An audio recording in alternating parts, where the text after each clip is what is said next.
So guys, आपका एक बार फिर से स्वागत है हमारी डेली रेसलिंग एपिसोड नंबर 966 पर। और देखो भाई, भले ही डब्ल्यूडब्ल्यूई क्राउन जूल की सक्सेस के पीछे अंधी हो गई हो, उसको सेलिब्रेट कर रही हो, लेकिन कुछ स्टार्स के लिए ये सक्सेस किसी मातम से कम नहीं था। क्योंकि यार Indi Hartwell, Tegan Nox and Baron Corbin, ये तीनों ही डब्ल्यूडब्ल्यूई के सुपरस्टार्स अब डब्ल्यूडब्ल्यूई से निकाले जा चुके हैं। जहाँ बैरन कॉर्बिन का नाम होना एक तो कंप्लीट शॉकर ही था हम सभी के लिए। देखो यार, अब बात ऐसी है ना कि अगर अगले 90 दिन तक डब्ल्यूडब्ल्यूई ने इनके लिए कुछ फिगर आउट नहीं किया तो वी आर अफ्रेड कि डब्ल्यूडब्ल्यूई ने हमेशा के लिए रिलीज ही कर देगी। फिर ये इधर उधर में जाते हुए नजर भी आ जाएंगे, जो बहुत ज्यादा ही बुरा हो जाएगा। बैरन कॉर्बिन तो यार एक मजे हुए स्टार थे, वो पहले ही बहुत कुछ अपने आप को प्रूव कर चुके थे।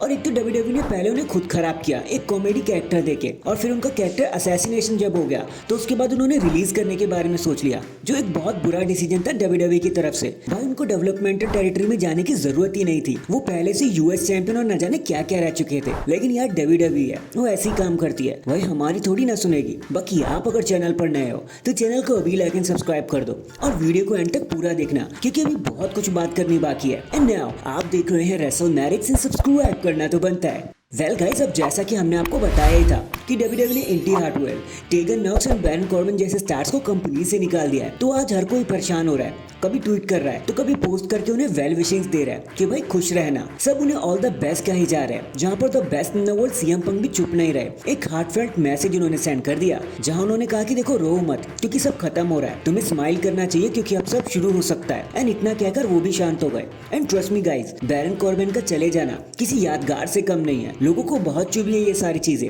अगर आप भूल गए तो मैं आपको बता देता हूँ, बैरन कॉर्बिन ने 2016 और 2018 के टाइम पर ही यूनाइटेड स्टेट चैंपियनशिप को जीता, MITV ब्रीफ केस को जीता, बहुत से बड़े मैचेस को जीता, रोमन रेंस के साथ टक्कर करी, बॉबी लैशली जैसे स्टारों के साथ टीम बनाई, यहाँ तक कि सर्वाइवर सीरीज में उन्होंने स्मैकडाउन को रिप्रेजेंट भी किया और द मिस को भी हराया। डब्ल्यूडब्ल्यूई ने उनके साथ कभी जस्टिस नहीं किया। लेकिन चलो भाई, ऑल द बेस्ट है हमारी तरफ से तो, कि आगे आने वाले करियर में बैरन कॉर्बिन कुछ बहुत ही खतरनाक उखाड़ेंगे, हमें इतनी तो उम्मीद रखनी चाहिए उनसे। तो #bad vibe WWE and #best of luck for the future endeavours. Next guys, देखो आपको याद तो हो गई कि कैसे सालों पहले डब्ल्यूडब्ल्यूई सर्वाइवर सीरीज में ट्रेडिशन को फॉलो किया करती थी, जहां 5 डब्ल्यूडब्ल्यूई रॉ के स्टार्स 5 डब्ल्यूडब्ल्यूई स्मैकडाउन के स्टार से फाइट किया करते थे एक ब्रांड सुप्रीमेसी के लिए। काफी मजा आता था उस ट्रेडिशनल एलिमिनेशन मैच देखने में। फिर जब से वॉर गेम्स इंट्रोड्यूस हुआ ना, ट्रिपल एच का ईरा शुरू हुआ, तो तब से डब्ल्यूडब्ल्यूई ने उस ट्रेडिशन को खत्म सही कर दिया। लेकिन इस साल डब्ल्यूडब्ल्यूई से दोबारा से रिवाइव करने का सोच रही है, जहां रॉ के 5 सुपरस्टार स्मैकडाउन के 5 बेस्ट सुपरस्टार से लड़ाई करेंगे। एंड इसकी शुरुआत शायद क्राउन जूल से ही हो गई है,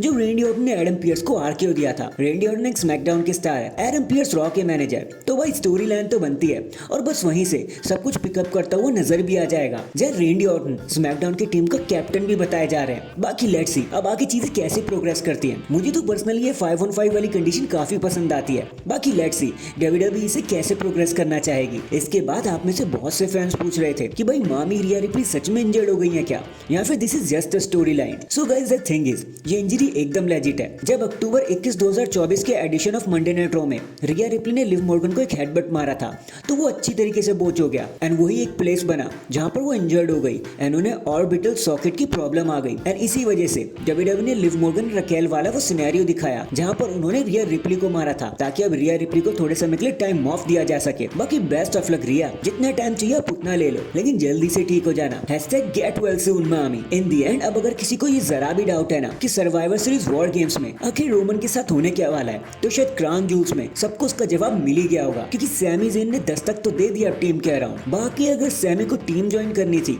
तो उन्होंने रोमन रेंस को मारा ही क्यों? मैं जानता हूँ आप यही पूछ रहे होंगे। तो देखो उसका जवाब सिंपल है, डब्ल्यूडब्ल्यूई नहीं चाहती कि सब कुछ एक दिन में ही हो जाए। डब्ल्यूडब्ल्यूई इसको स्लोली बुक करना चाहती है, ताकि सबको वही मिल जाए जिसमें उनको इंटरेस्ट है, लेकिन स्टोरी एकदम से रिवील भी ना हो। बाकी बस 1-2 वीक का इंतजार कर लो, सैमी ज़ेन भी अपनी टीम को ज्वाइन कर लेंगे, फिर वो सैमी ज़ेन से सैमी यूसो बन जाएंगे और फिर होगा एक real showdown the OG blood line versus the new blood line के बीच में, जहाँ फाइनली रोमन रेंस सोलो को हराकर समझा देंगे कि भाई आखिर असली ट्राइबल चीफ कौन है। तो #OTC। So that is it guys, अभी के लिए तो बस इतना ही। आप मुझे बताना सैमी ज़ेन के सिनेरियो के बारे में आप क्या कहना चाहोगे। क्या उन्हें टीम में देखकर आपको खुशी होगी, या फिर आपको ऐसा लगता है कि द रॉक को रोमन रेंस को ज्वाइन करना चाहिए? कमेंट करके जरूर बताना। एंड अगर चैनल पर नए हैं तो चैनल को अभी लाइक एंड सब्सक्राइब कर दो। बाकी मैं मिलता हूँ आपसे किसी और अपडेट के साथ, तब तक के लिए अपना ख्याल रखें और खुश रहें।